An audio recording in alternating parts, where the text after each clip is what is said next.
Sorry, Luke, you're saying? We're live now. That's what I'm saying. Okay. Hello, everyone. I'm Luke O'Donovan, the festival director for Zoomed In. Again, thanks once more for tuning in. We've had a fantastic global response, and it's great to see you all back here. So, I'm from London, but we have artists from all over the globe with us today. We're very lucky, and I'm here with my co-curator for the day, Francisco Ibáñez. Do you want to talk a little bit about what we're doing and how we've selected these artists? To give a little bit of context, we started organizing an exhibition with Luke which will be part of the London Festival of Architecture's theme of 2020, which is power. And then we came up with the idea of having an exhibition around power structures and how different power dynamics in the world, how they shape the built environment. And we invited different photographers that use photography as a research and documentation tool. So not necessarily working with commissions, but rather they're doing their own photographic research and showing that in different mediums, exhibitions, books, different mediums. So we invited a group from that exhibition, which are today here, all great photographers, and we admire you all. Everyone is going to be presenting their work in 10 minutes. And then we'll have a discussion panel at the end. Yeah, and I think, so Francisco and I, and also Lorenzo, we all work kind of commercially as architectural photographers. But what we are really interested to do in this exhibition is pull in people that photograph architecture, but are not kind of quote unquote architectural photographers, and see kind of how people that are photographing, you know, wider socio-economic issues or things that are going on in the world, how they incorporate architecture within that approach. So yeah, I'm delighted to kind of introduce a really good lineup of artists today. So just to those of you who are watching on YouTube, make sure you're dropping some comments. You know, we'll be feeding questions back to everyone at the end, but because we have so many people to get through, I think we're just going to go quick fire rounds, 10 minutes at a time, and then everyone will come together for a bit of a discussion. So leave the comments. zoomedinfestival.com is where you can find our program and our charity print sale. At Zoomed In Festival on Instagram, at Zoomed In Fest on Twitter. Make sure, you know, you're kind of posting up, tagging us, and yeah, we'd love to see all of that. So I think, yeah, I'm going to get straight into it because we've got loads to get through. We've got some really exciting artists with us today. I'm going to start by introducing Noel Mason. Where are you coming to us from the world? I'm coming from Tampa, Florida, United States, where I teach at the University of South Florida in the sculpture department. It's great to have you here. So good to be here. Yeah, I think should we just crack straight on with the presentation then? Sure. Fantastic. All right, taking over the screen here. And if everyone else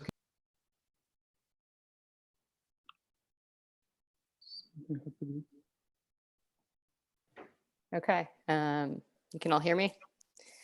Yeah. Okay, so my work in general is about how the subtle changes in medium and scale can alter the psychological effects an image can have on its viewer.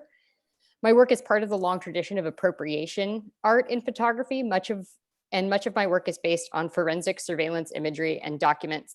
In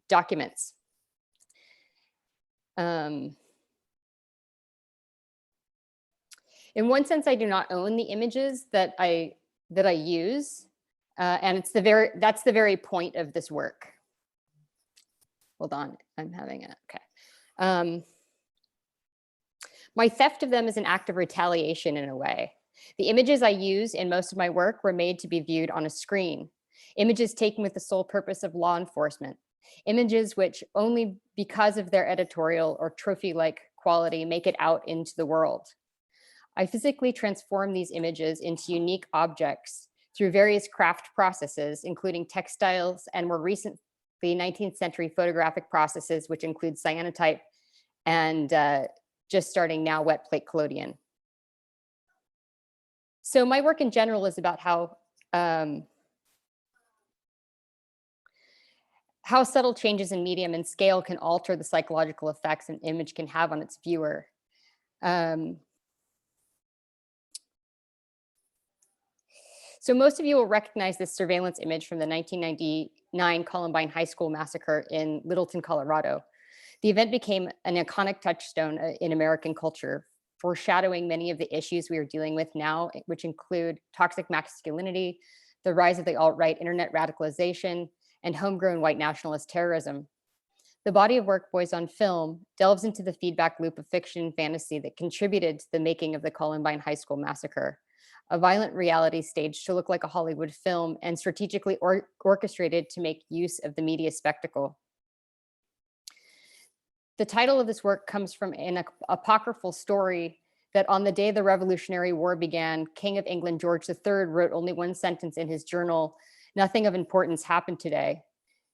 In the work named for this ironic story, I use a computer program to translate each pixel into the iconic surveillance still from the Columbine High School massacre into the nearest color embroidery floss, and then hand stitch the 480,000 stitches.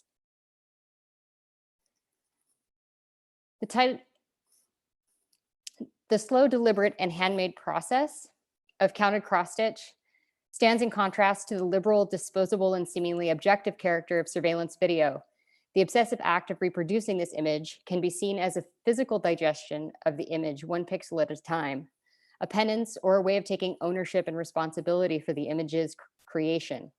My hope is that by slowing down the image creation, I can also slow down the reception of this image.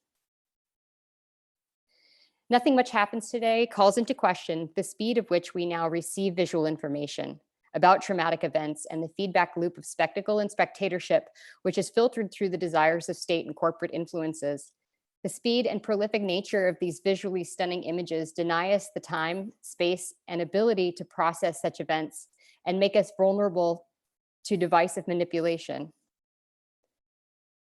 This image is about one half of a work in progress that's called Love Letters, Untitled Love Letters. And it includes over 400 individually embroidered vintage handkerchiefs that record all of the journals, essays, poems, lists, and fragments of text taken into evidence that was handwritten either by Dylan Klebold or Eric Harris leading up to the Columbine High School massacre. This work renders the textual surveillance apparatus of late capital, also known as the bureaucratic paper trail, as a ritual object. Handkerchiefs are associated with grieving, rites of passage, secret messages, or bandaging of wounds, the blood, cum, saliva, sweat, snot, and tears, the weaknesses of the body, too embarrassing for an adolescent boy to show in public.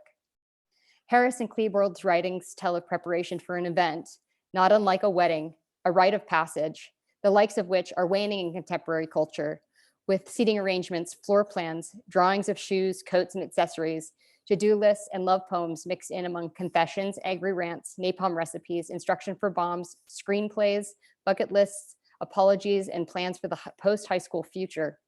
Scribbles of nonsense in the margins of a notebook now exist forever in the Department of Justice databank. Handkerchiefs.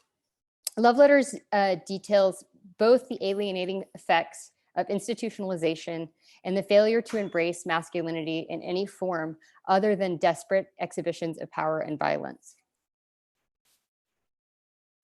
Each body of work always includes degrees of objecthood to make explicit the transformation from thing in the world to representation of the thing.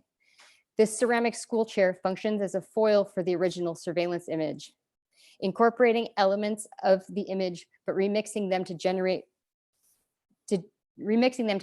a symbolic object. The presence of an eternal flame marks the body of work as memorial and anti-monument to the perpetual nature of these school shootings and their polarizing effects. The body of work, called Drawing from Observation, began with a series of stills from what is considered by some to be the world's first viral video, the Rodney King beating, captured by George Holliday. For much of white America, the problem of police violence within Black communities was easily ignored. This video became a testament to those experiences. The work in Drawing from Observation uses a video as a jumping off point to speak more broadly about power of vision and the ability of images to crack open or expose long-held prejudices. The embroideries in the series Reverse Racism are stitched as mirror images, suggesting a rewinding and replaying of history over and over. Several of the stitcheries in this series focus on blurs in the tape, as the camera itself seems to not be able to process what it is witnessing. Drawing from observation also includes a series of sculptures and performances.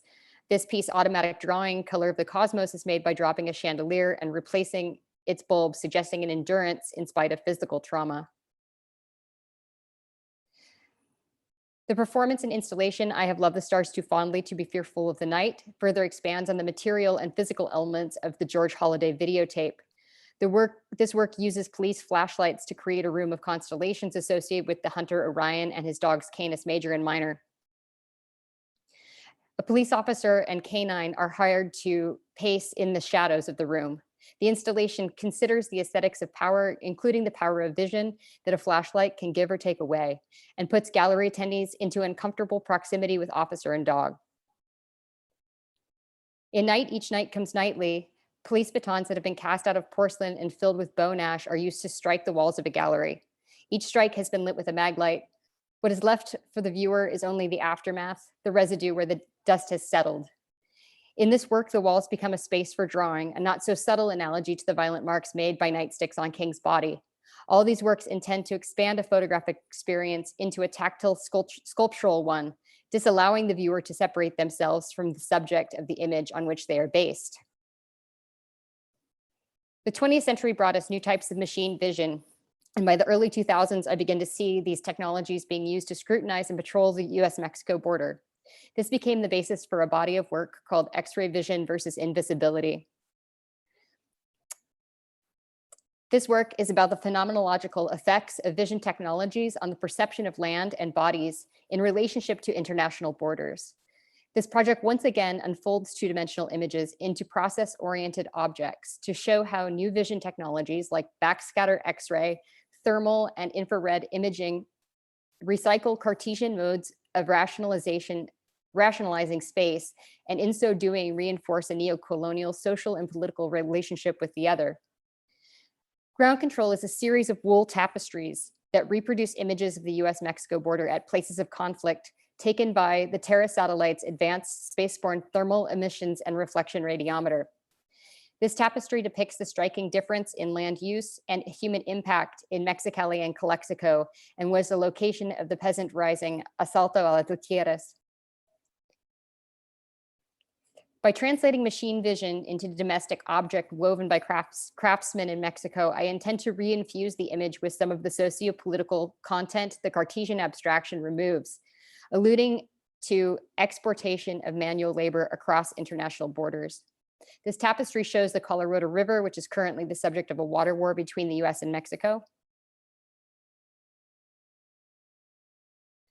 And by exhibiting the tapestries on the ground, I return them to their earthly origin and allow the placement as something that can be walked on, in some cases tripped over, to create in the viewer an awareness of their own body in space in relationship to the abstraction of national borders, which are in many ways physical demarcations, but more importantly, psychological boundaries, which we ask deeper questions about national identity. Coyotaje, which is a slang term for human smuggling, is a series of cotton stitcheries of backscatter and infrared images of undocumented immigrants crossing the border. The use of craft processes in relationship to this kind of imagery in this context alludes to the exportation of manual labor across international borders. This translation of the image from near instantaneous creation to the time-intensive medium of embroidery alters the physical and psychological space between viewer and digital image. Hand-making images generated by machine vision and surveillance video is intended to undercut the seemingly objective nature of this imagery and expose it as a set of constructed aesthetic choices made in part for visual pleasure and often used to reinforce colonial narratives.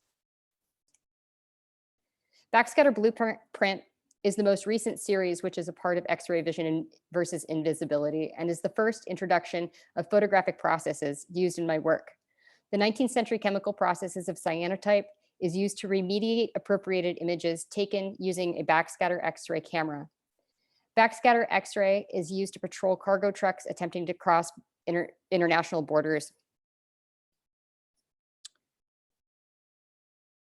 Reproducing imagery intended for digital screen-based viewing using analog historical processes developed at the beginning of the modern period, asks us to consider the precedents for digital imaging and development of Western Enlightenment vision technologies, beginning with perspectival painting.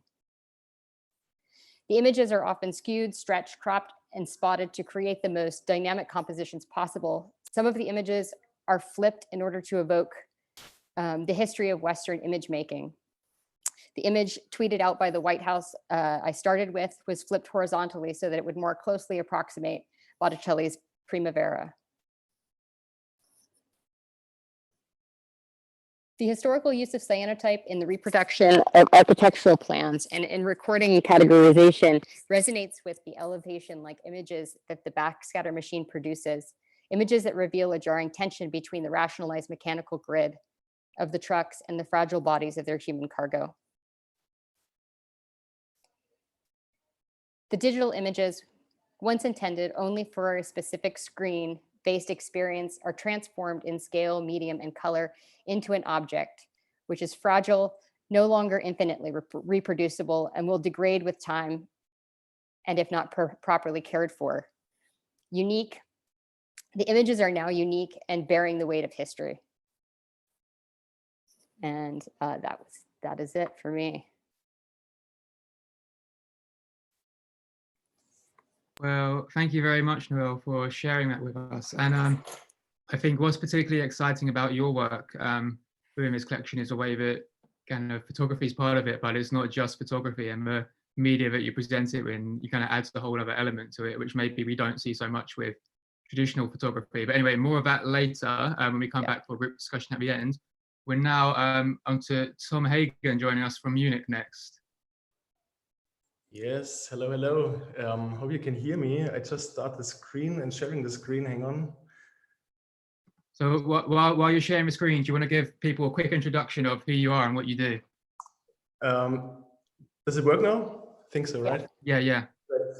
Yeah, so hello from Munich. My name is Tom Hegen. I'm an aerial photographer, specialized in aerial photography. And I just introduced some of my work I've been doing over the last years now. So first of all, I wanted to bring a quote with you, which pretty much summarizes the work I'm doing. It's a quote by a very famous aerial photographer named Georg Gerster from Switzerland, who is like one of the inventors of aerial photography with an artistic approach. He actually says height provides an overview, and an overview facilitates insight, while insight generates consideration, perhaps. So what I do in aerial photography is basically showing the traces that humans leave on the Earth's surface. So we have let's say like this, all my work is based around the theme of Anthropocene. Is a word or like a proposed geological epoch by scientists that actually says that we as humans live in a new human era, and that we have the most powerful impact on our planet. So we have control over the atmosphere regarding climate change. We have control over the biosphere regarding mass animal extinction. We also do terraforming. This is meant by land transforming in terms of mining. So we have such a huge impact on our planet, and this is mainly due to our society. So we have a high demand of resources and extracting resources out of the earth. And I try to put focus with my aerial photography on those places where humans really interfere with nature and affect our environment. And I brought some of my work that I've been doing over the last years with you, and I just wanted to introduce some of it. So the first project I'm showing is done 3 years ago in Germany. It's a project about coal mining.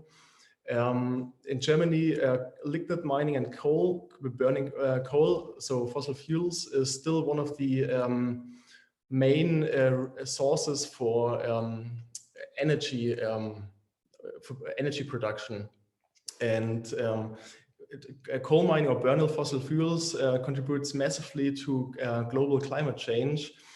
And so I was flying over those coal mines and documenting the process of how this material gets extracted out of the earth. You can even see those mines when you open Google Maps and zoom into the landscape in Germany. Those mines are ridiculous, huge, and it's a landscape that almost looks like on another planet. Maybe here now in the first 3 photos I'm sharing with you, you can already see my background. I'm trained as a graphic designer and I have a very graphical approach to my work, which means I try to find geometry and symmetry in the photographs. I play with patterns. I try to align in specific order and based on grids with my photography. And what I really like about aerial photography is that with distancing from an object, you get a very high amount of abstraction, and the images I take are also aesthetic in a way. So those 2 points, aestheticization and abstraction, is one of the key design elements I use in my work. And I also see the impact we have on our planet is not always for the good. Actually, the places I document are more like the worst part of what the impact we have on our planet, but I try to show it in a beautiful way, because I think that people are more attracted to looking at beautiful things, but still they aren't really beautiful, especially when you get the information behind the photographs. And this is something very important to me. So I not only take the photographs, I'm also trying to share stories behind the photos. So how does this does these places come by? What's the problem here? Or what are we looking at? And also presenting data information and other research information onto it.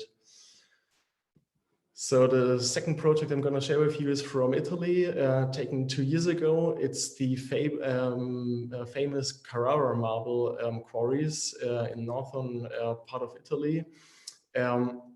Also, this landscape is under the flag of terraforming, which means that we basically distract mountains just to get to the resources. And again, stepping away from the scenery gives us an insight of how things work there. And for me, it's a reflection on our society, because we don't see those places firsthand. Like, we see the end product of it. We see beautiful marble in our bathroom or in our kitchen or on the floor, but we don't see how it's going to be extracted. So I try to have a look behind the scenes, basically, and try to show the places where those materials come from and how they're getting extracted from the earth. And I also see my photography in a way that we all, in a way, have connections to it, because we all use these materials that are extracted there. For example, coal, we all depend on those materials, or even oil and stone or whatever it is. And so I think that, I hope that my photos are meaningful to everyone in a way. This is another project I've been doing 2 years ago in the Arctic. This project is called 2 degrees Celsius series. So I did a project about the effects of global climate change on the Arctic ice shield. So the Arctic basically is a place where climate change gets very much visible, because it's one of the first places, or the place where climate change has the most dramatic effect on the environment. And I was flying over the Arctic ice sheet, which is like mainly a plain and fast landscape out of kilometers of thick ice.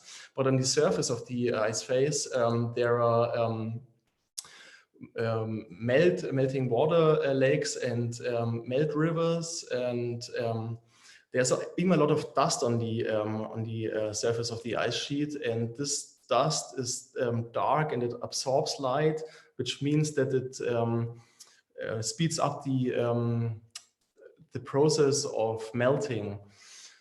So when flying over those landscapes, it's quite dramatic to see the impact. And then when you think how huge this landscape is, and when you think that 82% of the Arctic is covered by ice, and when you think all of our scientists calculated when all of this ice would melt, the global sea level would rise to about 7 meters, which is just enormous.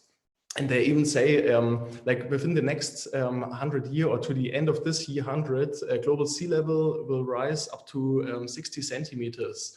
And most of this water, which causes the rising, is coming from places like Arctic or Antarctica. So I find it very interesting to see those places firsthand and to document. Here, for example, in this photograph, we have one of those meltwater rivers, and it also I also love to play with sort of distraction, because some of my photographs may look like macro photographs, but in fact they are taken from like this project was taken from 1,000 meters up in the air. So it's quite high distance, and those rivers are huge. So it's enormous to see those places firsthand. Okay. This is another project I've been doing last year in the Netherlands. It's called the Greenhouse series, and it deals with mass food production, and also the question how in the future we will deal with the ever-growing population. This again, at the moment we are 7.5 billion people on the planet, and we have a massive increase of people on the planet, and it's also supposed to be 12 billion people by the end of this year 100. And one of the main questions for me in the future will be how can this ever-growing population can be fed. So in the Netherlands, there are scientists and farmers who are experimenting with modern ways of food production in 24 hours lit greenhouses. So those are greenhouses who they produce food all year round and in a very controlled environment. So the plants like tomatoes or cucumbers who are growing in there, they stay under very constant conditions with constant humidity, constant temperature, and constant nutrition feeding. And so they try to maximize the output of the plants we are using. And they even do it with LED lights, which supports the supports the photosynthesis of the plants. And again, this landscape is sort of otherworldly to me. Like even when you fly into Amsterdam, you may have seen it, that you have like those UFOs landing in sort of sitting in the landscape. And also the area is much affected by light pollution. And there are also new laws now that people and farmers are supposed to cover their LED lit greenhouses, that not much light gets out of them, because it distracts people and it also distracts wildlife.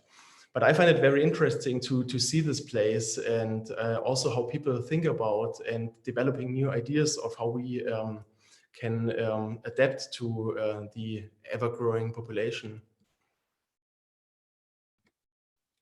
Some more photos. Okay, and yeah, this is, I think, the last project I'm having here today. It's called the Salt series, and this is about sea salt production in France. So again, table salt is a product we don't really think about because it's included in our everyday life just like that. And no one really asks where it comes from and how it's been extracted from the earth. So I was going to those places. Those are like outdoor evaporation ponds. Seawater gets in those ponds. And then by sun and wind evaporation, the water evaporates and leaves back like pure salt. And in this photo, you can see the different stages. Like also in the process of this evaporation, the water changes color because there's a bacteria living in the water, and with a higher salt concentration, those bacteria they change color. And yeah, here you see like the ponds with in the left side and top right side, they still have water in it. And then middle right, there's a mix between a little bit of water left and then already the salt crust. And then the down part, you only have the salt crust, which then gets harvested by the salt farmers. And this is also a landscape. It has, for me, a very painterly quality. And but it's actually it's an industrial site, industrial landscape. But by changing this perspective and showing it in a very abstract way, it also becomes something beautiful. And I also I see that every human on the planet works as a designer in a way. So we are all shaping our environment. Some people more than others, but and some active and some maybe just passive. And for myself, or the work I'm doing, I see myself more as a sort of framer, keeping the distance and framing the artwork that we are leaving on our planet. And this artwork is obviously not always to the best. We are impacting there. It's also, yeah, the sheer impact we have on our planet. And I really hope that people get inspired by the photographs and start thinking about even on everyday's life products. Where do they come from? How are they built? How are they made? And so I hope that my photography can sort of like raise questions and start a discussion. Yeah, so that's it from my side.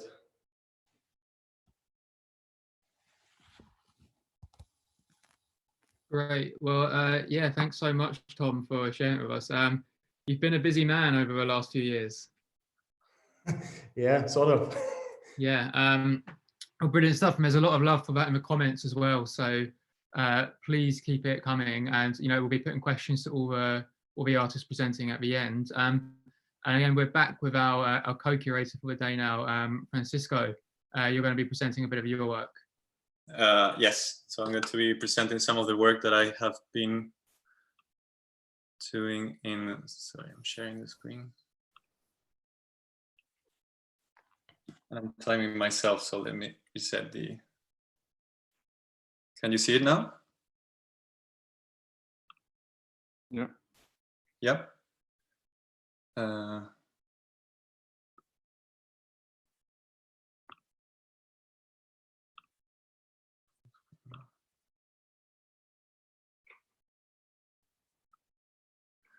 Good. Okay. So can you all see the screen? Yeah.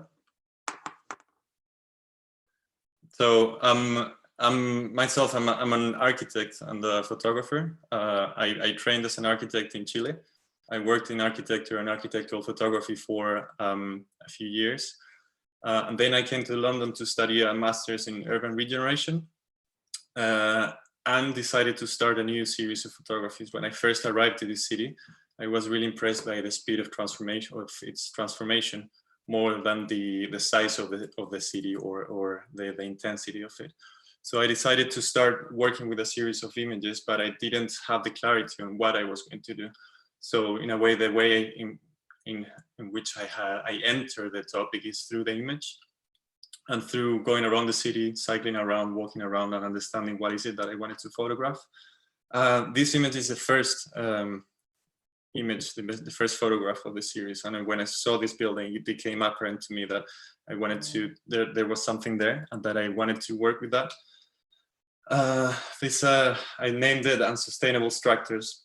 It's quite obvious that the building itself, if you remove any of the external structural elements, the building would collapse. And it also plays nicely with with a little bit of irony with the concept of sustainability, which we can discuss later with Tom. But I think that it has been abused. It's a concept that has been abused and not used correctly. So I started going around the city, trying to find these constructions, trying to learn really about the city and behind the about the city and about the culture behind the transformation of the city, through these buildings and through these images or buildings that are in the middle of a transformation process.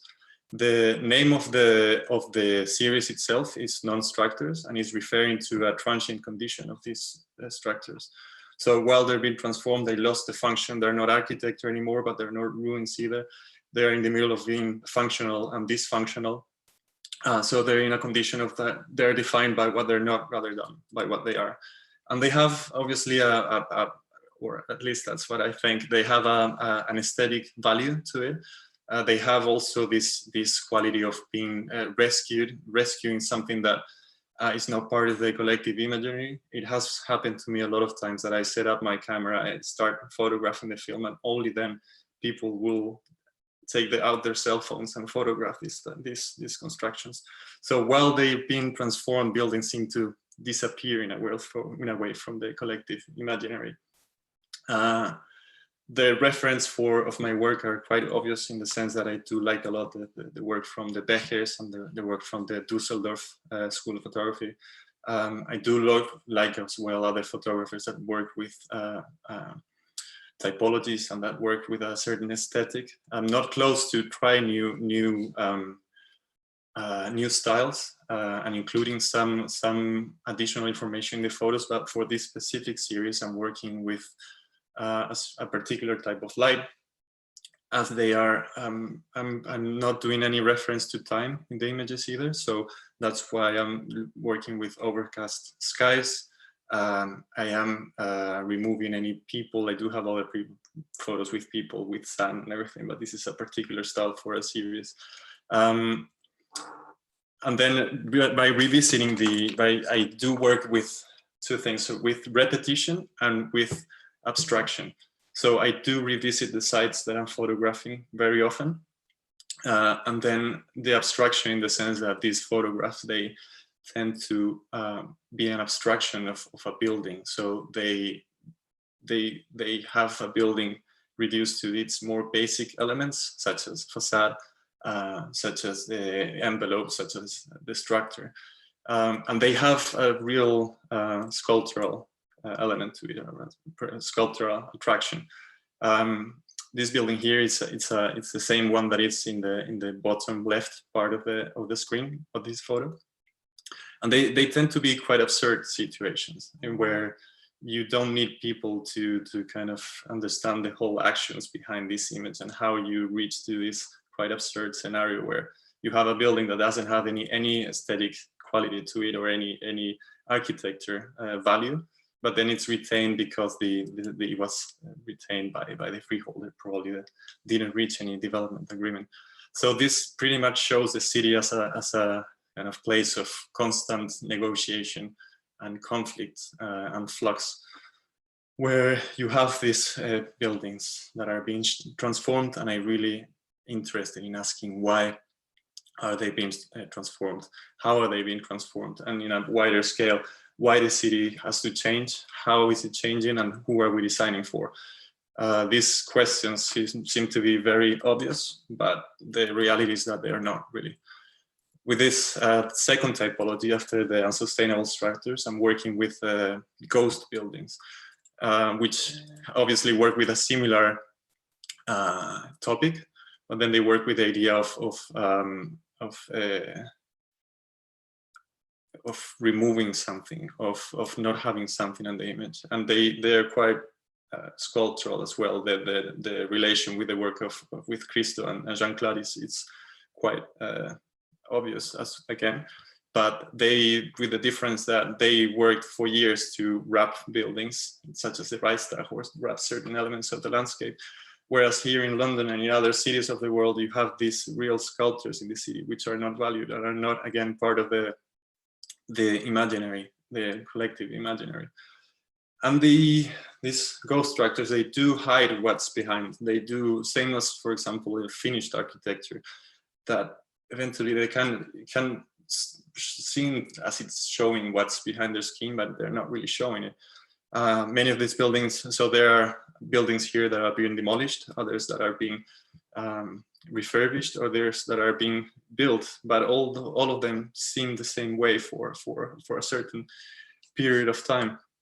And then all of these non-structures, they do have certain qualities to them, such as being exposed, fragile, temporary, ephemeral, dysfunctional, immature, unfinished, undefined, which I'm sure no architect would like to have their buildings defined with those adjectives. But still, architecture, finished architecture is fragile, it's temporary, it's ephemeral, it's in many ways dysfunctional when it's too oriented towards design. So these buildings themselves can be used as metaphors to change in the city, as well as try to create a conversation with how we create a city and how we actually engage and recognize maybe the things that we don't really want to work with. Of every site that I have visited, I read a little bit about them, and it's a really good excuse to conduct a little research about them. And this is a project particularly that I know more about. I wrote a whole dissertation for my master's thesis. This is Robin Hood Gardens, and it's quite striking for me how a brutalist building can, in a very dramatic way, while it's been demolished, all of a sudden start showing some softer interiors, some stories behind these images. And the Smithsons, the architects of this building, they talked about architecture and how a construction was a ruin in reverse. And then you have this building designed by them as a ruin, and then you have buildings that have been built, and both they're kind of approaching this condition of ruin in a way. And they, again, as a ghost structures, this one, the naked structures, this typology, they tend to have a similarity while they're being transformed.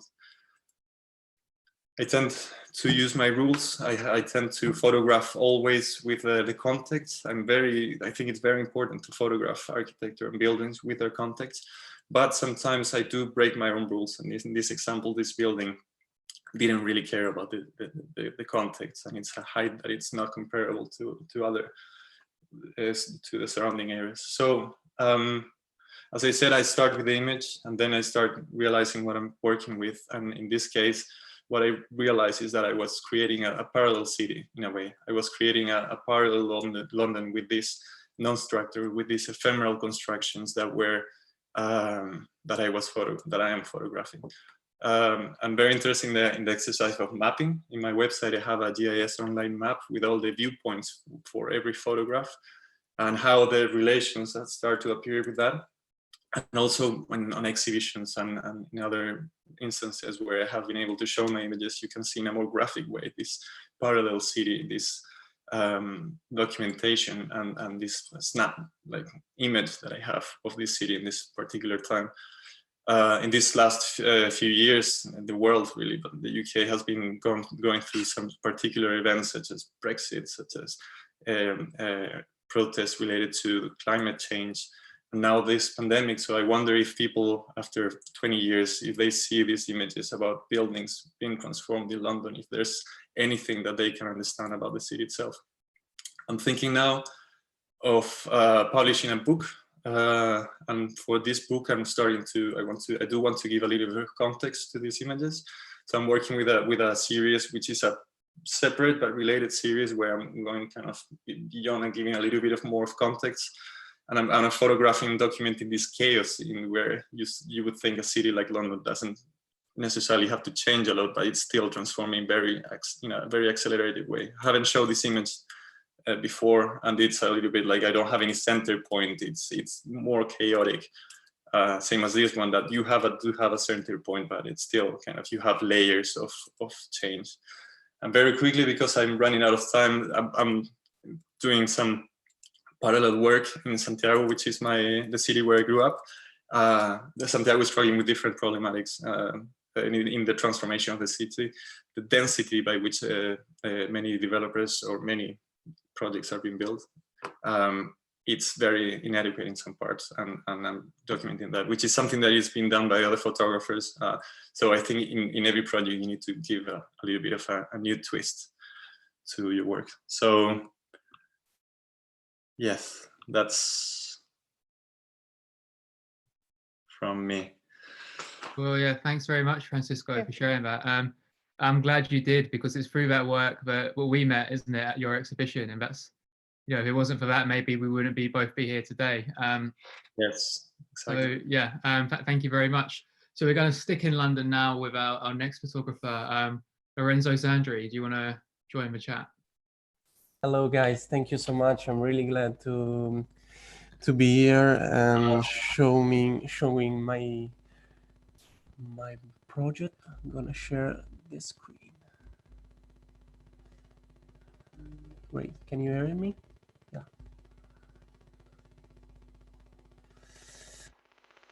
I guess I'm quite related to the topic of Francisco, because that's why we met, talking about urban transformations and urban structures.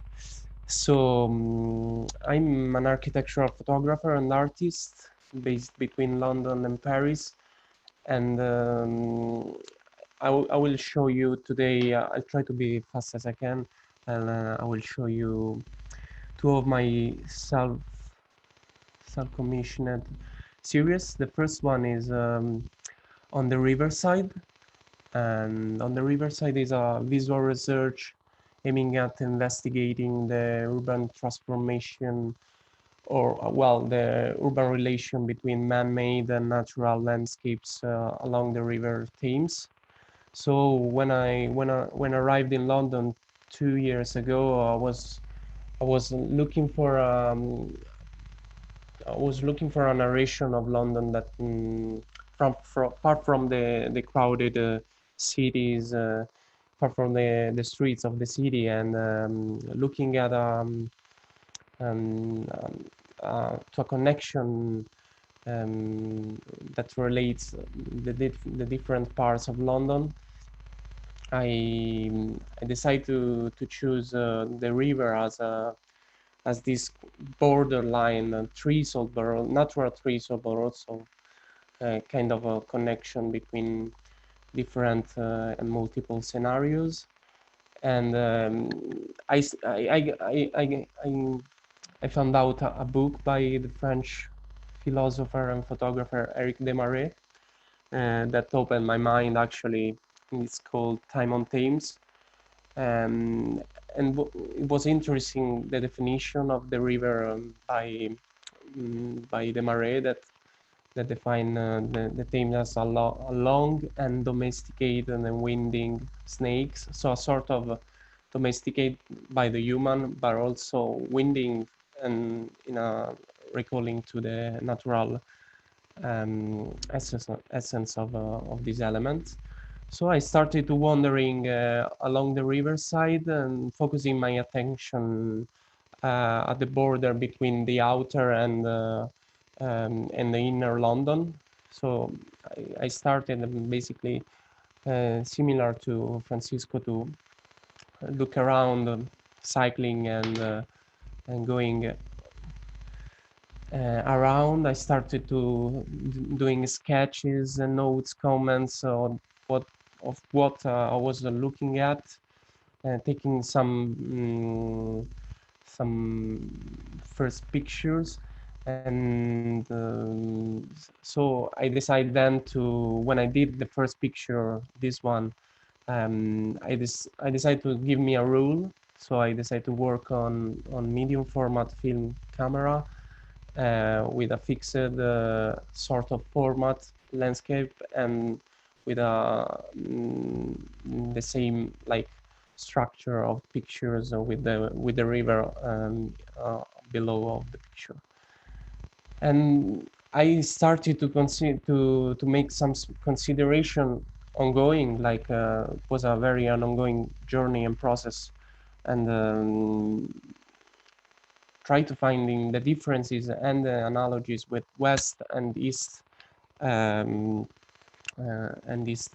sides of the riverside. So, for example, on the left is Canada Wharf, and on the right Chiswick. So quite different, like the new city, the urban fast changes, and the quite normal English landscape on the right.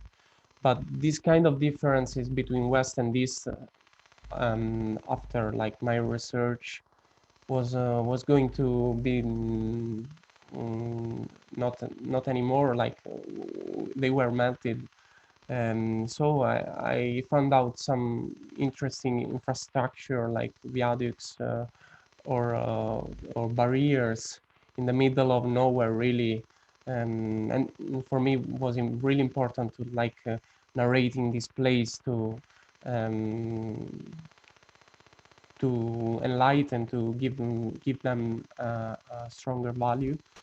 And I was interested also in the social activities, like on the river side.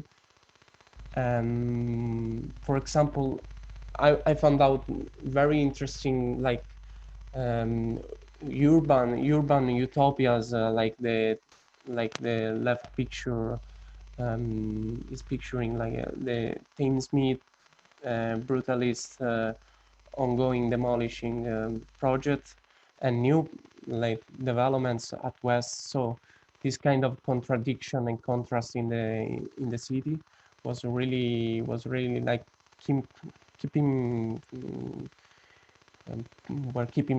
me pushing to look out. New facade and old facade, and what's up, what was going and what is still there, but also kind of new kind of development, like as a sort of little Venice developments and old structures. And probably Luke knows that is the Lots Road factory. And again, viaducts and infrastructure were like on my days, and some interesting landscape, like puntiform landmark in the landscape. And generally speaking, during the research, I was artistically led in a certain sense, and I kept my references. These one are from the East London group of painters of 20s and 30s of 19th centuries. So I choose like I work usually with a strong art reference, and during the process of my image, and these are other references. So I try to like find analogies with this kind of word in all my work. And then since I decide to be commissioned by myself, I decided to present, and I was selected by the London Festival of Architecture in last year, and I managed to do an exhibition.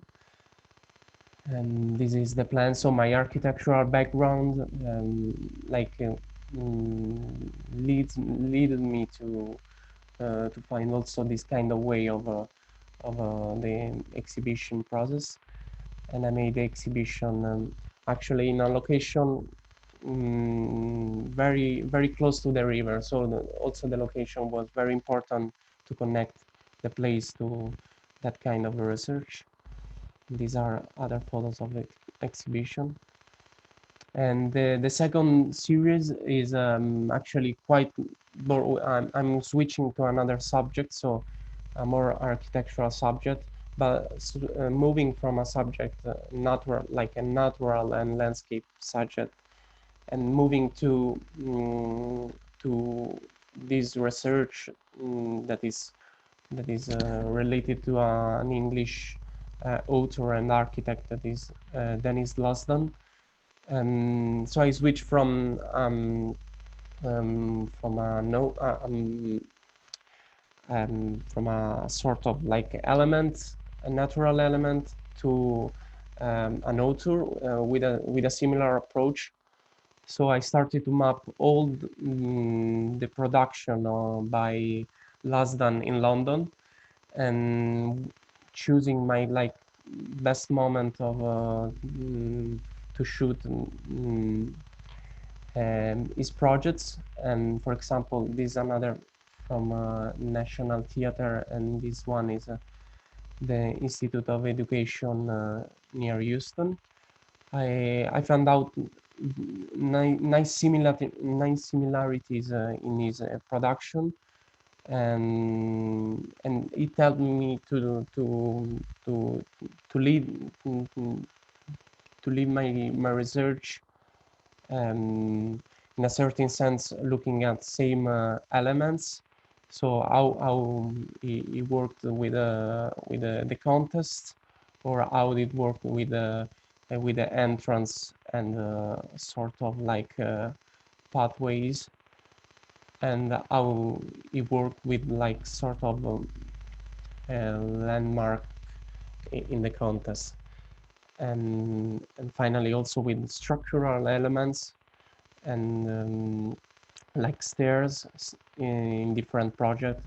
This is one from the Royal College of Physicians, and the other ones is from the EBM, one of his past projects. And also this one is moved to concentrate my also research to the architectural structures, and that's why I wanted to propose the series in this topic. So I mean, for me, it's kind of the same approach. The fact that I'm actually, my work is not it's not only not properly documenting the reality or illustrate an idea, but more properly like to activate the reality through and building the idea and a question. So that's it for me. Stop share. Here we go. Great. Well, yeah, thank you, Lorenzo, once more. And you know, I was lucky enough to get to see your exhibition. It was last year, wasn't it? Yeah, And exactly. it really worked within that space. So hopefully it won't be too long to allow it back out and more exhibitions for everyone. So now we got a bit of a way to go to Marcos. So it's morning where you are, isn't it, Marcos? Good morning. Yes, it's quite middle day. Yeah.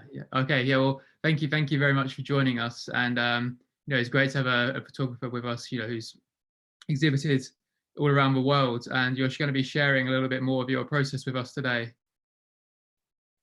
Great. Well, yeah. Let's get into it then. We look forward to it. Okay.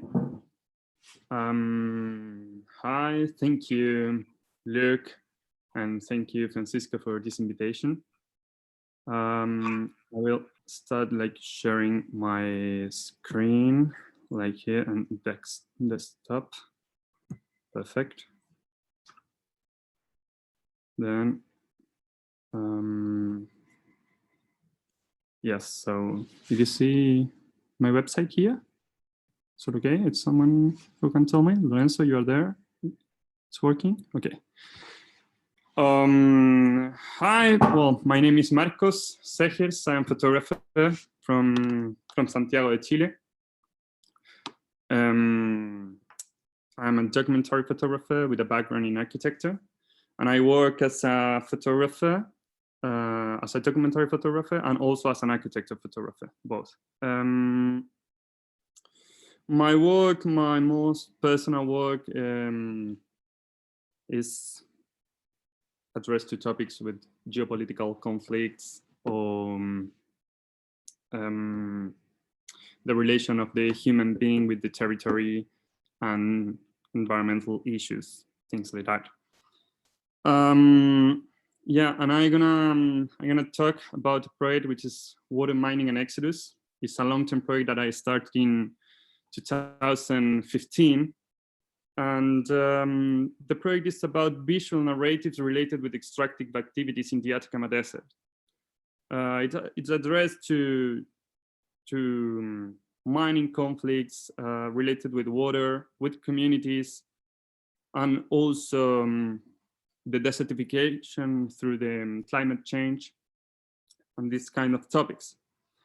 The project started in 2015.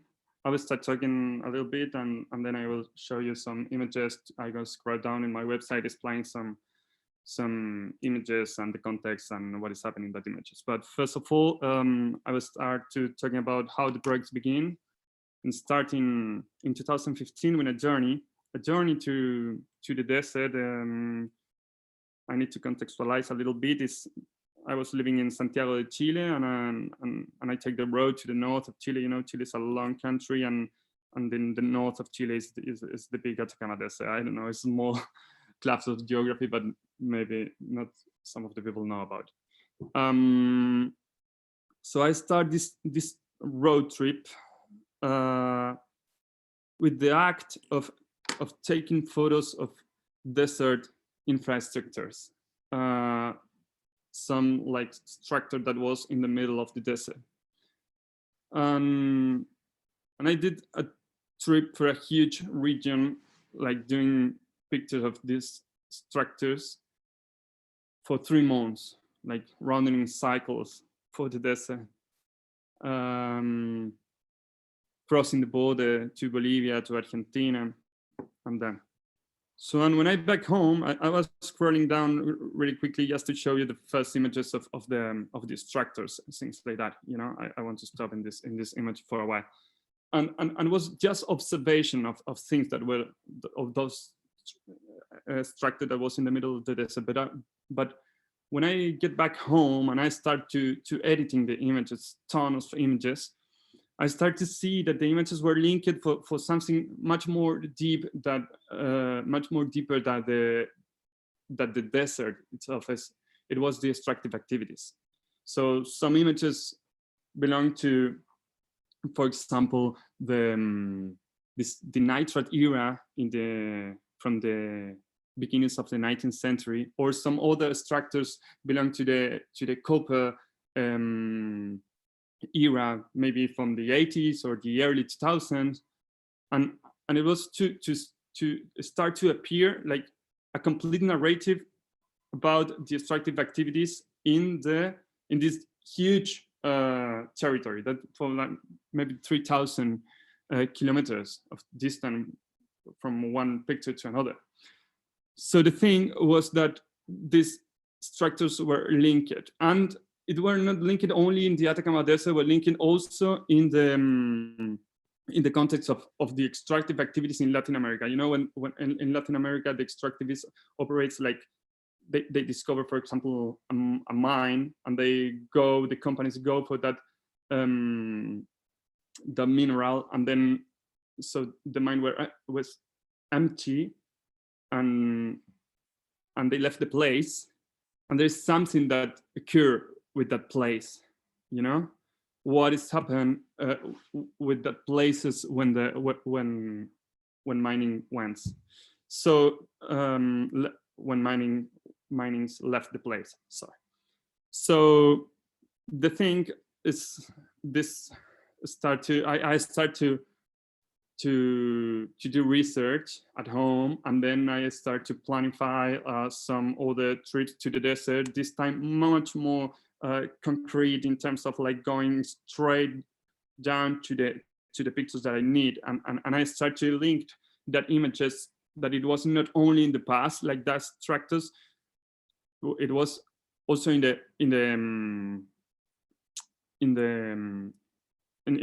nowadays, you know, and today. So I start to do this like how can I say it, this map of images. But the thing is like in 2017, I went to London. I want to go to some image to start talking about that. To this, I went to London to live for a year because my partner she obtained a scholarship to study human geography in London. So I was trying to develop more my project, this project that was ongoing, of course. But I have no longer access to do pictures in the desert because I went there. No, it's obviously so I started to do research, and in that research and also showing the project and talking with some friends. I met Francisco and some other guys and festivals and like participating in portfolio reviews and things like that in that year. And then I started to think that the project needs something more. And so in that way, I was analyzing like the extractive activities, like in the past, like as I mentioned, nitrite, copper, and the water problems, the exodus, which is like the displacement of communities, but that it was something new. What it was the lithium, you know, and that was very interesting when I start to cross the problematics related with the Greens banners, like the speech of sustainability of the electric cars or things like that, with the extractive activity of lithium in the Atacama Desert, which is draining the salt flats and start like in a very complex situation with the environmental, and it's very sponsored by the neoliberal economical system that operates in Chile since the 70s. So that's the cross. That's the the cross that I start to see. So the project start to involve the lithium, the economical model, the archive of nitrite and the copper, and all under the umbrella of the extractive activities. So yes, in these 2.5 minutes, I will try to show you some images and the narrative that I am showing my website because it's an edit that I like it very much, because it's passing for the topics and also through an aesthetic, and I'm very careful, like sequencing of pictures in terms of colors or in terms of the idea that I want to say, because here is something that it was very important to me, that was the Atacama Desert for me has not a defined imaginary. I mean, the thing that I want to say is like when you think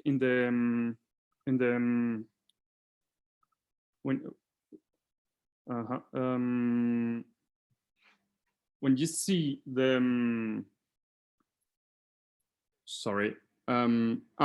the images of the when you think in the desert, for example, in North America, I have never been there, but there was a lot of images of the Atacama Desert, of the desert in North America, that makes me know how is, for example, a motel there, or how is the road, or I don't know, the imaginary is completely defined.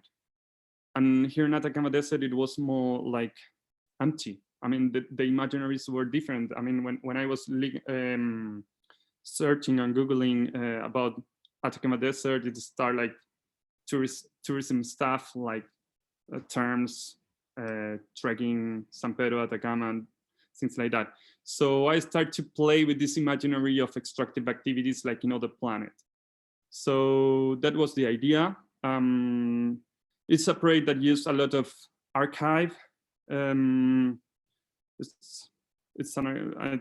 project is composed for 13,000 images. So, but this edit is for 60 images, and this mostly in Chile and also in Bolivia and a little bit in Argentina. It's interesting the play with the very antique archive. At the end, yeah, I want to invite you to go deep in the project if you want. But that's all. The project was exhibited in some fairs last year, and also in Getch, Spain, and was awarded by the Picture of the Year in Latin America in environmental category. So thank you very much. I will start to, to share my window very quickly, but I want to be on time with the time.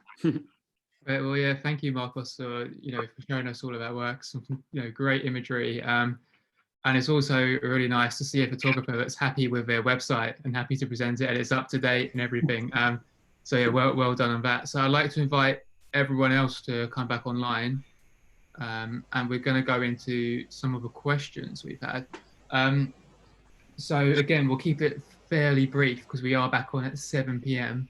So we need a bit of time between events, but you had a lot of questions. So thank you to everyone that's commenting. And if you keep putting some in, I'll try and keep one on this conversation, one on the YouTube one.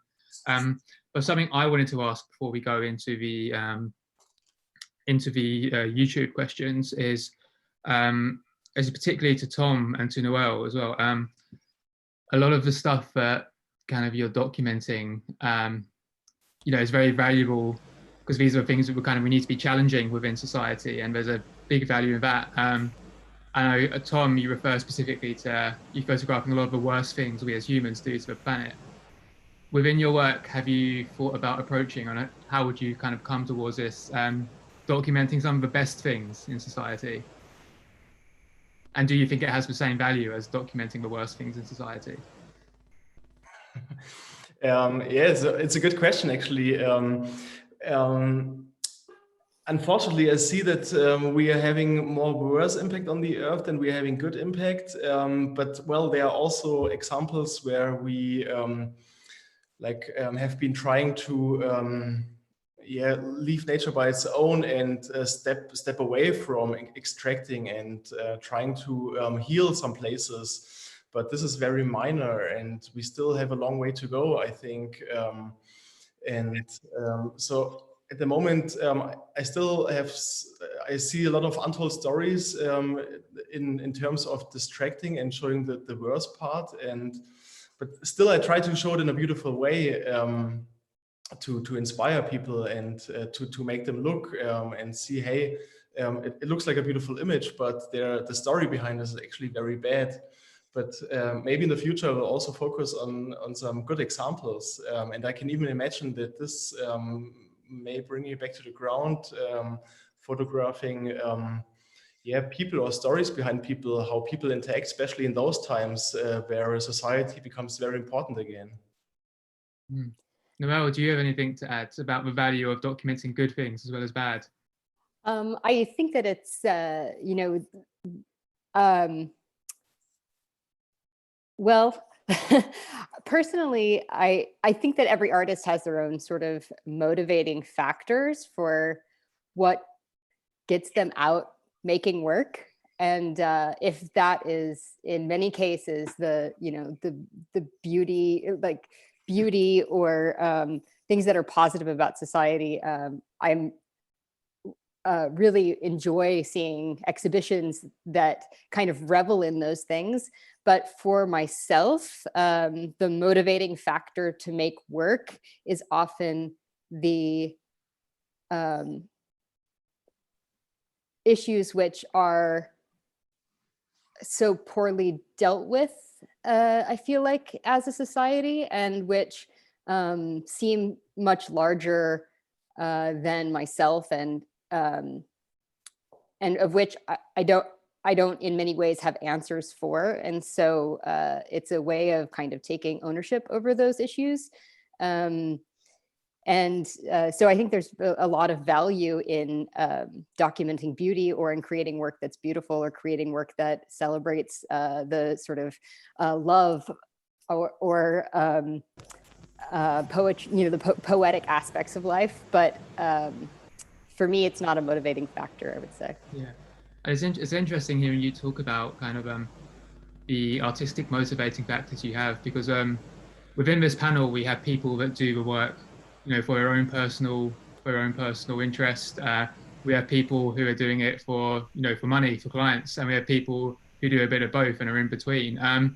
So I think, who of you have experiences of clients that have kind of enabled you to do the research work you want to do, and then do you find yourself kind of compromised by that sometimes? And how do you go about kind of, turning the work you do into something that is, viable in a business sense, but then also gives you the artistic freedom that you want? I can answer that in a negative way. Okay, yeah, please do. I sort of opted out of that route by going into academia. And the reason that I went into academia was essentially so that I didn't have to put the pressures of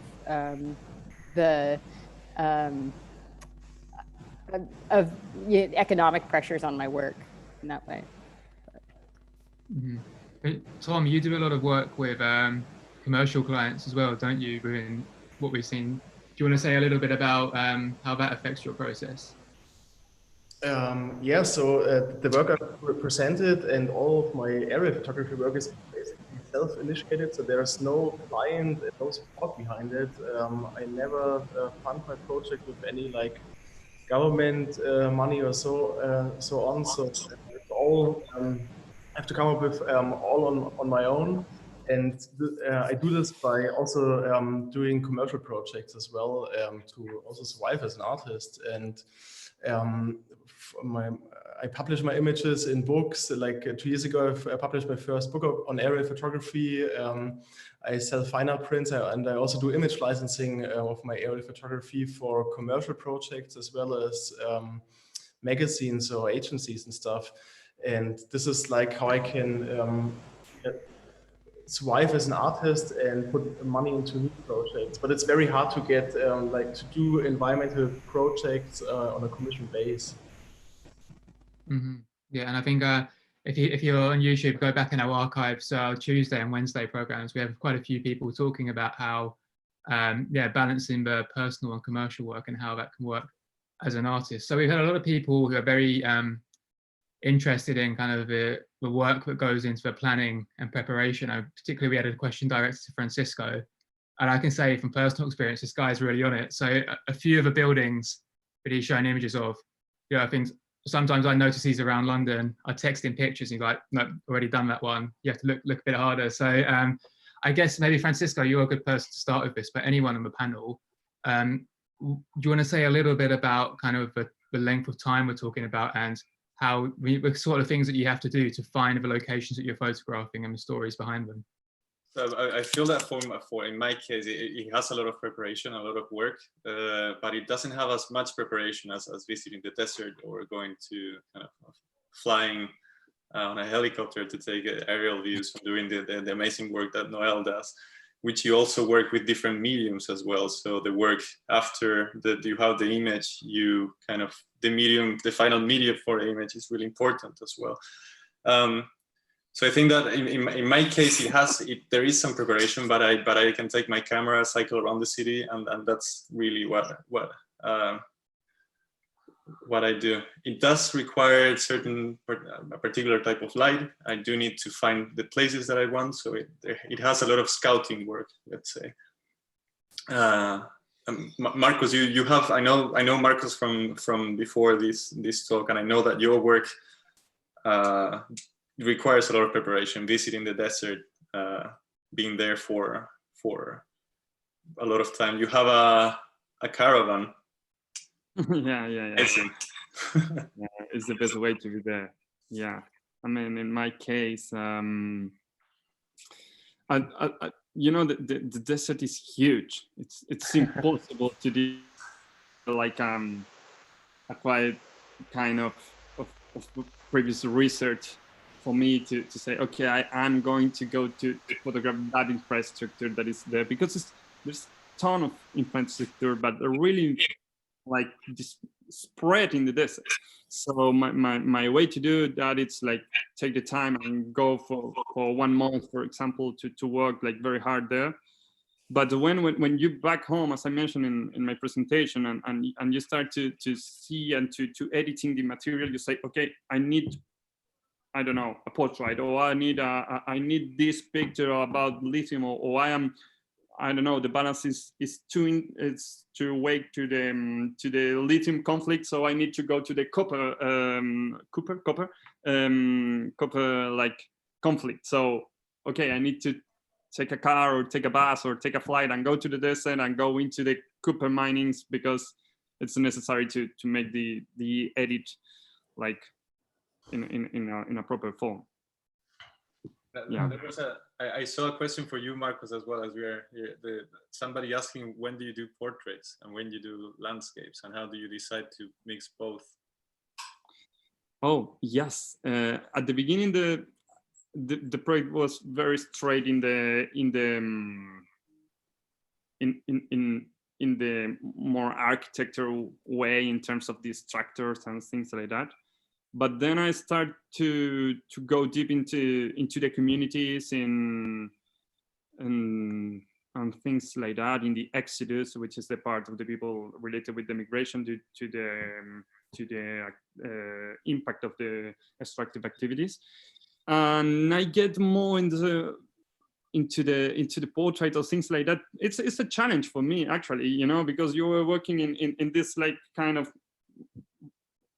maybe all of you know and work with the big cameras and things like that, you know, like very tailored, taking the time on the tripod. And then it was a challenge to me go deep into the portrait and those more intimate situations. And I become also for a documentary practice. I work as a documentary, like a traditional documentary photographer, in terms of assignments for, you know, newspapers and things like that. So it was interesting for me to mix this scales of photography, go to the portrait and go to the. So you have your own rules on site in a way. I think it's very interesting. That you said before, yeah. Yeah, just because I really love the fact that you used also some in the Atacama Desert project, also the portrait side, and to help to make let's say the narration of your project stronger. So it helps a lot for me. So I really appreciate. Can I ask you a question, Noelle, related to the kind of the medium, how you choose to work with photography? Because I don't think I knew that much. I know, I mean, I knew a lot already about your work, which I find fascinating. But you mentioned some things about working with tapestry, for example, and printing and stitching it yourself. And that's in a way a beautiful way of having a final result of a photography, which is not printing in paper. And I'm always thinking of new ways of how you can actually show an image in an interesting and innovative way. Yeah, I mean, my, you know, I'm trained in sculpture. That's sort of that's what I teach at the university and that sort of thing. And so I really came from a background of object making, and more and more was interested in issues around surveillance, and really became kind of acutely critical of the way in which images are, especially of traumatic events, are utilized to kind of promote political agendas or commercial agendas. And so one of the problems with them I saw was that they're typically viewed on a screen, oftentimes in a isolated setting. And so I wanted to provide a kind of tactility to these images to create you know, sculptures and a sort of space in a gallery where people could essentially reapproach the images that they had seen in the media, but in a setting that's more conducive to kind of contemplation and conversation than they would typically be seen in. And so, you know, the introduction of processes which can represent the image somewhat faithfully, but also has this layer of tactility to it that I think gets at a different set of ideas than what are typically presented when an image is seen on the screen. We're quite tight for time right now, so I'm just going to introduce one final question. So I know for a lot of you, travel is a big part of your work, and particularly for Francisco and Lorenzo as well. I'm very interested in that kind of a lot of your work's at home, but it's not, you know, your first home. It's somewhere new you've come to. So maybe Lorenzo, you'd be a good person to start with. I know also you've done a lot of work in Mexico City, so you're always kind of documenting the new and the different. Have any of you, I'll start with you, Lorenzo, got experience of documenting kind of a home and where you've grown up, and is that ever factored into your work? Sorry, say it again about Mexico. So, because I mean, in your presentation you said you were really drawn to a river when you first moved to London because it's kind of the way architecture interacts with it was so new to you. But has documenting kind of the things you grew up around and, you know, your first home ever been part of your process? Yeah, the process. Yeah, it's very hard to catch. How can I say, the soul of a city in very fast travel moments, as was for me in Mexico. Even if actually I catched something interesting there because I was there for a commission, but also for a vacation, long 2 weeks long. So it's not that easy. So I'm used to study a bit with the narrative and sources about the city.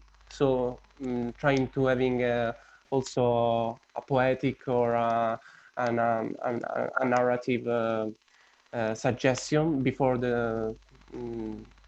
before traveling, but yeah, it takes time. So I don't know the other if are keen to talk about travel. Yeah, and Francisco, I mean, the work that you've shown, a lot of it has been work in your second home of London. Have you approached your work back in Santiago with a different light, having spent time in London and approaching it with fresh eyes? Yes. So actually, when I first arrived here, I was obviously a foreigner, and I started to work with the topic of memory in a city where I didn't have any memory, so everything was new. But then, surprisingly, after going back to Santiago, after living outside the city where I grew up and going back to the city, I'm looking at it with new eyes, and a lot of things are surprising actually, and I'm learning about the city itself. So that's why I'm very interested now to start working with Santiago again and with other cities in Asia particularly, and which are changing really quickly. So that's part of the future plan, to work with Santiago and work with some cities in Asia as well. Well, yeah, I think being allowed out of our homes is really a good start, but we'll get there. And yeah, I really hope that you know, it won't be too long before we're able to present some of the work we've seen today in a physical exhibition format. So again, we could be here all day, but we do have to move on because we're back at 7 p.m. So thanks to all of the artists for joining us. We really appreciate your time and sharing your work with us. Thank you. Francisco, do you want to say a little bit about what we've got coming up in 32 minutes? Yes. So firstly, a remark from Marco's presentation that he ended up his presentation saying that he presented in a couple of fairs last year. Those couple of fairs were Paris Photo and Photo London. Tiny fairs, really kind of nothing impressive. So well done there. So yeah, now we have an event in 30 minutes. We have a screening of a film about Robin Hood Gardens, and then a clip about Torre David, which is a building in Caracas in Venezuela, which wasn't finished, and it was shot by Iwan Van, and then a studio called Urban Think Tank, they did a fantastic video about it. So we're going to be watching those two films, and we're going to be in conversation with Alfredo, who is one of the directors of the studio. I'm really fascinated by the way they work in a multidisciplinary way. I think a lot of us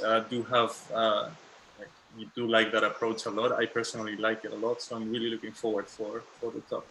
Yeah, and Alfredo's a great character with a lot to say, so I'm really looking forward to that. And yes, I think it'd be a nice way to conclude our program. So, and also that's one, you've got to be there live because, you know, of course, it's a film normally you have to pay to see. So we're very fortunate that Alfredo's been kind enough to share that with us.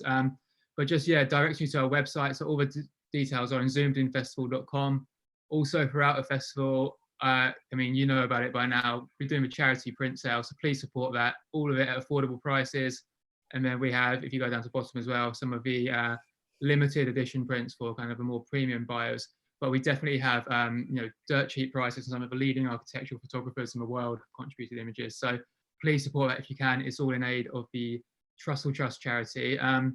But yeah, we could be here all day, but we really have to go because we are back online at 7 p.m. UK time with the film screening. So we hope to see you there. And yeah, thank you for joining. Thanks to you guys for your Thank you so much.